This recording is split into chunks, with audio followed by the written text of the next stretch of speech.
Hi, I'm Barry Sahajian. I'd like to talk about buying a bass today. I have a patron from Patreon that asked me a question, and I'd like to read it to you right now.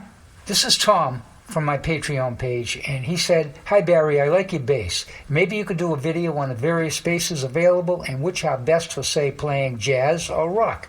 I have a cheap Jackson bass, but I would like to someday get a Rickenbacker, but they are pretty expensive. I'm just a learning student." Choosing a bass there's so many variables nowadays, and there's so many different instruments and so many brands, it's daunting. So I'm going to sort of condense it down to Tom's question and some of the experiences I had purchasing a bass, and I'm not necessarily going to go into the models and the brands because that would be endless, and you can get that from going to a reputable music company like Sweetwater. They even have a resource center that analyzes all the basses and instruments. But let me tell you some of my problems that I had, and I would like to answer first Tom's question, what instrument would be best for jazz or rock. Well, let's talk about jazz first. If you're talking jazz and you're talking about traditional type jazz, you're most likely going to have acoustic instruments. Piano, acoustic guitar, maybe a brass or a reed instrument, saxophone, trumpet. And so they're going to expect sort of a natural sound, because they are dealing with a natural sound, most likely using microphones to amplify their instrument. So I would recommend getting a bass. First of all, let's talk about pickups. Get passive pickups. The reason why you will get passive pickups playing jazz is you want the natural sound. And if you have a passive pickup, say a Fender Precision bass or a jazz bass, then you can't stray too far away from the natural sound. And Fender bass was created by Leo Fender at a time where electric bass was being introduced to the jazz world. And so he kind of fashioned the instrument to play jazz bass, precision, and that will be a good choice. And if you can afford it, get one made by Fender. The knockoffs will work, some of them, but I had problems, and I like to address is where to buy a bass. You can buy it online. There's a lot of great stores, and they have enormous amounts of choice, and that's great. But the problem is, will you like the bass after you purchase it? They send it to you, UPS drops it off, you open it up. Do you like it? If you don't like it, what do? You've got to return it. So you make sure that when you're purchasing a bass online, that they have a return policy. I went through 5 basses, buying online, my first time buying online. And each one of them, I didn't like any of them. The one had buzzed, and the other one, the neck was lousy, and everything. Each one of them had their problems I couldn't live with. So I returned them, and it was a free return. That's what you want to do. But you might wind up like me, returning 5 basses. Then I decided I'm going to go to a store. I'm way up here. For most of my life, I lived in Boston. There's some great stores there. And now I live up here in Vermont in the woods. There's no place to get a bass. I have Montreal as the closest city. They have a couple of great music stores there. And I went up there and I bought a couple of basses at one time. And that worked out well. I went there and bought them and came home. I tried them when I was there, and I went home, I was happy. But years later, I wanted to buy a bass again, and I went through returning the 5 basses. Then I decided I got to go to a music store so I can play the bass, put it in my hands, see how it sounds going through an amplifier. And so I went into the closest city to where I'm at. It was Burlington, Vermont, and they had a small music store there.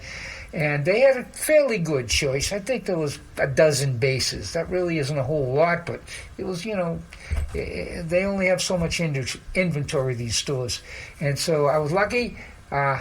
I found a bass that I liked. I found what I have now, and I've been using, which is an Ibanez bass. And I'll tell you, that's my choice of basses. Ibanez, I'll tell you why. They're a reasonably priced instrument, and they have quality. They're very good. I like them. I'm happy with them. I can't afford to spend $5,000 on a custom-made bass, and I was very happy with the bass I have now. And that would be this bass, right? I love the Ibanez basses, and I have one up there, a 5-string, and they're dependable. And I was lucky at this music store. There was a woman that knew how to adjust the neck, and I said, "Well, it's buzzing here." She goes, "Oh, I'll fix it," and she'd adjust the truss rod and the bridge and made it perfect for me, and I went home happy. So that's the thing about purchasing online. You must keep that in mind. The next thing is there's a bunch of things you should know about the bass that you can see physically right away at a store. You haven't got much time, the pressure is on, and you may not make the right decision. You may overlook some things, and I want to talk about a few of the things you should not overlook. First of all, you can check the neck yourself and see if it's straight by kind of doing this, looking down, and I think you can look at it either way. I think it's recommended to look at it down from this headstock down. And, a lot of people don't know this, but a neck should be not absolutely straight. It should have a slight bow in it, because sometimes the center part will be a little higher or something, and it will cause certain parts of the neck for the strings to buzz. And then you have to make up for it by raising the saddles, and then it becomes difficult to play because the action is high. Another thing is, how does the neck feel? The necks they come flatter and thicker and wider. If you go into, say, a 5-string bass or something, it's going to be wider, and you have to live with that. But I like the neck on this. It fits my hands well. I have small hands, and not that really makes a difference, which I learned long ago. But the neck feels great. I like it. Now, the next thing I want to talk about is the balance of the instrument. You have 2 ways the instrument has to be balanced. The bass is sitting on your lap, like this one is here. So how does it work? Okay, that's pretty balanced, but it may start to tip over, but this one I consider is pretty good, And some basses they get top heavy real quick if you put it on your lap, and it's just the way the bass is made.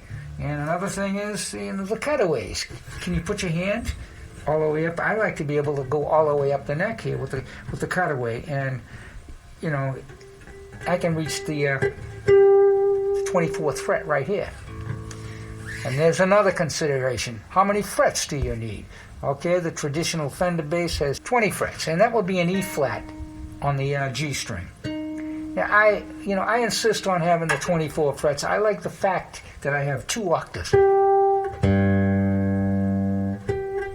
A G, and then you have a G, and you have a G. One of the things that makes it easier to negotiate where you are in the upper position. If you know this is a G, you can start to relate it to the positions up here. And the E flat kind of gets vague when you're trying to learn the top of the neck. I know a lot of people don't go near the top of the neck for many years, maybe. I like the solo, and I like to play up here, and I like the accessibility of that double octave neck, which is 24 frets. That's my preference. But going up to the E flat is perfectly acceptable, especially if you don't solo a whole lot and you're not up in that range of your instrument. So that's the consideration there. The balancing thing I like to go back to, if you wear a strap, that's another whole deal, because strap attaches here and here, goes over your shoulder. It might wind up tipping down that way or tipping up this way, and it may be a pain in the neck, and maybe you don't like that, so make sure you check that out. And then you have the pickups, of course. I already explained about passive pickups and the advantage to having them. I like active pickups. There's no doubt about it. As you will see, if you do a little research and start Googling about pickups and attitudes and preferences, another time you're going to experience an overwhelming amount of information. So I'm going to try to break it down, and I'll start by showing you what I have, because that was one of Tom's questions. So what I have is individual volume control for each pickup. Lower pickup, upper pickup. I like that. And also there's another school of thought. We have the blend technology, one knob that blends both of them together. And some people say it's convenient to have that because you don't have to deal with 2 knobs, but then you sacrifice precision by combining them both in one knob. And I prefer individual knobs to blend it perfectly as you wish, and that works well for me. Then I have 3 EQs here. I have the low, the mid, and the high. And I like that. Once again, they have the blend technology where you have one knob that blends them all together. And that might be a consideration, one knob easier. But myself, I like individual tone controls, individual volume controls, and that's how I have it. Then I have one more thing here that kind of chooses, it favors which of the EQs you're going to use. It's a 3-way switch, and it corresponds with low, mid, and high. I really like that setup, and I have Bartolini pickups, and they are a high-end brand. You might consider which kind of a pickup you want to use. You got to do your own research, but it's not in the scope of going through pickups or other things in detail because we've only got a limited amount of time in one tutorial, and I want to cover as much as I can to help you people make good choices when you're buying. The next thing is the location of the pickups. So you have 2 pickups, say, do you slap? Do you have enough room to slap right here? Especially pop, because if you have the pickup is too close to the neck, maybe it may be difficult to pop a note, And there's considerations where they are. Say if you get a Music Man bass or something, it only has 1 pickup down here, and so you're sort of committed to a tight, mid-rangey sound because you're right here, picking, plucking there. I like that sound because it's a Jacko sound, and that's another consideration. The pickups, the saddle. You want a good saddle. I mean, some of the basses, the Fenders in particular, used to have wimpy type saddles. I don't know. A lot of them have upgraded, and but and this one, this is a great saddle. The type of saddle that can't move back and forth is I favor. And you've got nice adjustments on the end to adjust your intonation, and nice maybe Allen wrenches you can use to adjust the height of the saddle. That's important. Don't overlook that. Your tuning machines. This is very important. I mean, this instrument has beautiful tuning machines. You can see right here. They kind of you can see they're complicated. There's some nice gears in there, and when I tune it, I can accurately tune. With small amounts of motion, and you have the cheaper machine heads. You turn it, and it doesn't go nowhere, or you have to turn it too much or too little. Too little make it tune too sharp or flat. And this one I like is just perfect.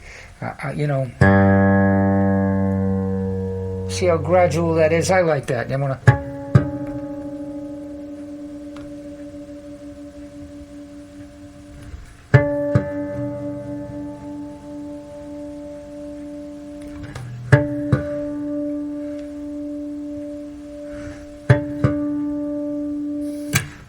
I love it. But, there's a lot of great basses out there, and if I were to start talking about them, it would take me hours. And you're best just going to a reputable store with somebody, a clerk that really knows the instruments. And maybe if you're going to go to a physical store, shop around online. And like I said, on Sweetwater Sound, they have a great resource center where you can, it gives you all kinds of information. And I've bought some equipment from them. They bend over backwards to make you, and everyone is knowledgeable over there. It's quite an operation. Anyway, if you have any questions, please post a comment or ask a question. I'd love to hear it, and I'm sure some of the other people that are going to listen to this video like to comment, and also I might ask you would subscribe to my videos if you like this one, and comment and like, and that's about it for today. I thank you for stopping by.